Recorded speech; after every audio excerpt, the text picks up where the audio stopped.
சிம்புவோட ஐகானிக் மன்மதன் சீன்லேருந்து வாழ்க்கை தத்துவத்தின் மிக முக்கிய தத்துவமான 5 ஸ்டேஜஸ் ஆஃப் கிரீஃப் இன்னைக்கு நம்ம பார்க்க போகிறோம். ஒரு பிரேக்கப்போ ஒரு சேட் இன்சிடென்ட்டோ நடந்துச்சுன்னா மனசு அதை ஏற்க மறுக்கும். அதுதான் டினையல். நான் லவ் பண்ணல அவதான் வந்தா என்ன லவ் பண்ணு அவதான் எப்படி சுத்தி வந்தா.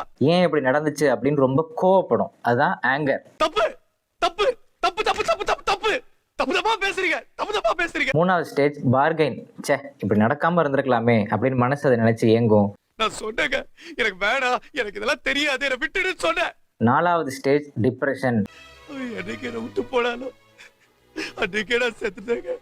நிறைய பேர் இந்த ஸ்டேஜில் தான் மாட்டிக்குவாங்க.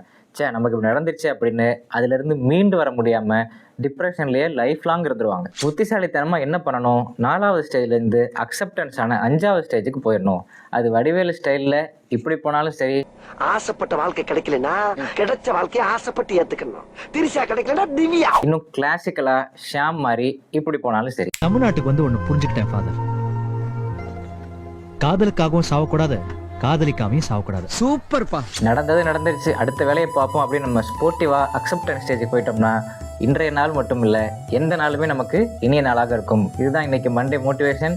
வாங்க வேலைக்கு போகலாம், டைம் ஆச்சு.